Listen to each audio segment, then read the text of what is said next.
ብትስቅ ብትጫወት ብትሆንም እንዳመሯ አይጠረጥርም ልቤ አከዲም ከኔ ሌላ አለብራ። ዛሬ ሰላም ጤና ይስጥልኝ ውድና የተከበራችሁ ውድ ተመልካቾች እንደምን አላችሁ? ዛሬ በአዲስ ነገር መጥቻለሁ። አዲስ ነገር በጨረቃዎች ነው ማለት ነው። እንግዲህ ከዚህም ቤት ያላችሁ እንዴት ናችሁ? ሊደና ናችሁ? ለምትሰጡኝ አስተያየት በጣም እጅግ አድርጌ አመሰግናለሁ። ቪዲዮዬን ደግሞ ላይክ እና ሼር አድርጉት፣ እንዲሁም ደግሞ ሰብስክራይብ አድርጉኝ ውዶችዬ። አይታችሁ አትለፉ ማለት ነው። ዛሬም በጨረቃዎቹ መጥቻለሁ። እንግዲህ እንደዚች እንዳበባ ፍክት ብለው እንዲመጡልኝ ዛሬ እውነቴን ነው ይመጣሉ ብዬ ገምቻለሁ። ምክንያቱም ብሩኬ ከኔ ሌላ የትም ቦታ አከድም ያን ቢያወራ ያን ቢል እያለ ነው ማለት ነው።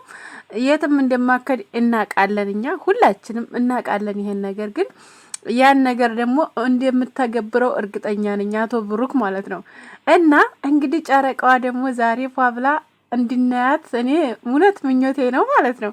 እውነት ደስ ብሎኛል፣ እውነት ለመናገር ዛሬ ማለት ነው ዝም ብሎ ደስ ብሎኛል።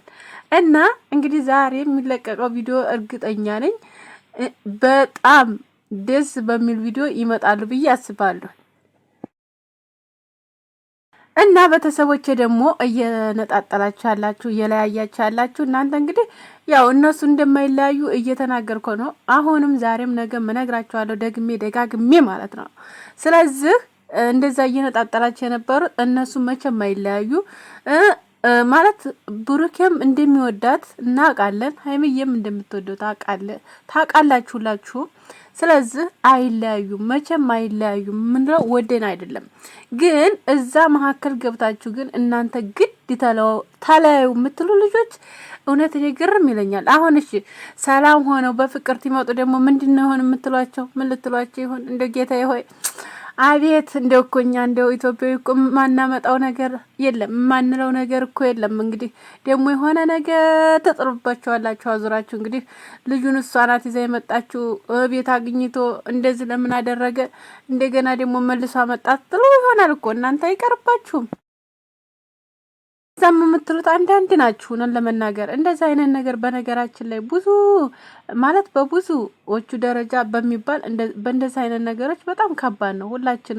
ሁላችንም ቤት ይገባል ብላችሁ አስቡ። ምክንያቱም እናንተ ሚዲያ ላይ ስላልሆናችሁ ሚዲያ ላይ ስላልወጣ ነገሮቹ ሚዲያ ላይ ስላልወጡ ስለ ፍቅራችሁ ስለ ማንነታችሁ ያንን ነገር ስለማታውቁት ነው። እነሱ ግን ሁሉ ነገር ሚዲያ ላይ ስለሆነ እንጂ በምንም አታውቁም እኮ የሰው ትዳር የሰው ኑሮ እንዴት እንደሚሆን። በጣም ብዙዎች አፍነው ያሉ ብዙ ነገር የሚሆኑ አሉ። ለፍቅር ደግሞ ብዙ መስዋዕትነት የሚከፍላሉ፣ ብዙ ዋጋ የሚከፍላሉ። ያን ደግሞ ጠንቅቃችሁ ታውቃላችሁ። በተለይ አረብ ሀገር ያለነው እህቶቻችን ብዙውን እናውቃለን ይሄን ነገር ማለት ነው። ብዙ መስዋዕትነት የሚከፍሉ ወንዶች እንዳሉ፣ ብዙ መስዋዕትነት እንደሚከፍሉ ሴቶች እንዳሉ ታውቃላችሁ።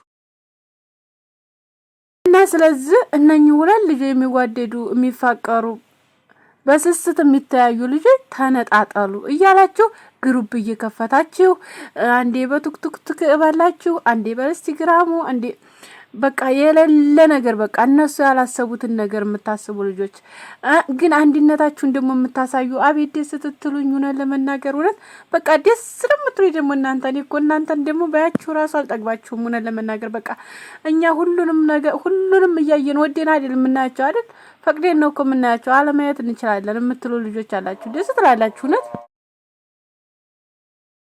እና እውነት ለመናገር በጣም ነው ደስ የምትሉኝ፣ አንድነታችሁን የምታሳዩ፣ የሰውን ክፋት የማታስቡ በጣም ብዙዎች አላችሁ። የሰውን ክፋት የማታስቡ እንዲሁም ደግሞ በቃ የራሳችሁን ማለት ከራሳችሁ ከኖሯችሁ ማለት አስተሳሰባችሁ ትክክል የሆነ እንደሚለው ብሩኬ ማለት ነው።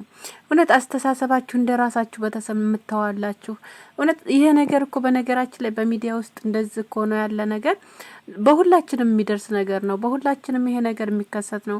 ምክንያቱም ሁላችንም መቼም አላህ ሰጥቶናል አይደል? ፍቅርን፣ ሞትን፣ መውለድን ሁሉን ነገር ይሄ ነገር ያኔ የማይቀር ነው ምንም ብንሆን ማለት ነው። እና አንድነትን ደግሞ ሁላችንም የምናውቀው ኢትዮጵያዊ ነንና አንድ መሆን ምንም ነገር አያቅተንም። አሁን ጊዜውና ወቅቱ ሆኖ እንጂ ሁላችንንም የነጣጠለን እና አንድ ነን ሁላችንም ማለት ነው።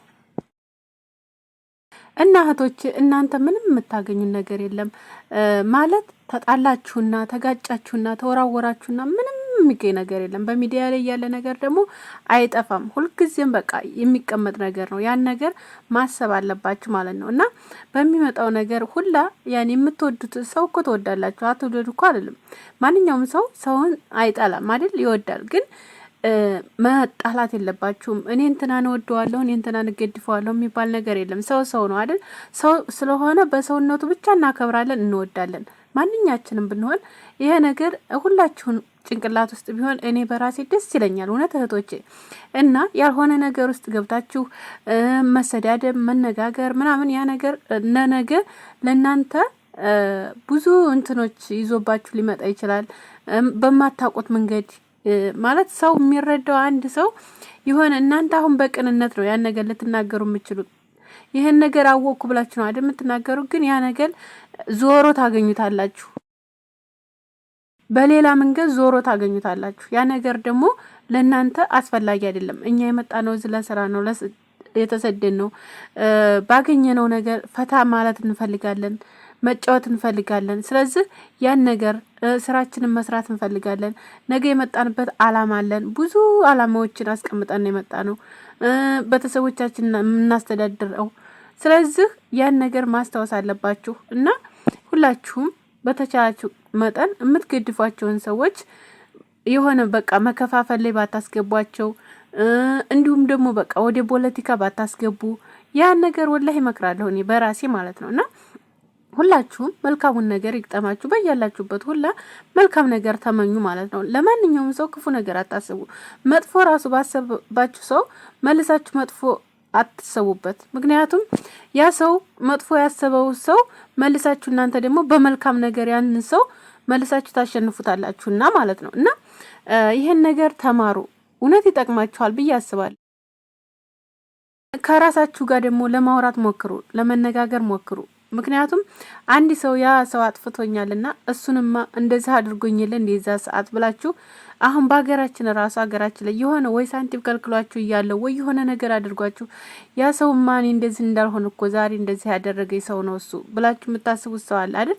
አሁን ላይ ወይ አጥቶ ይሆናል ወይ ወርቆ ይሆናል ወይም ተናንተ በልጦ ተነስቶ ሊሆን ይችላል።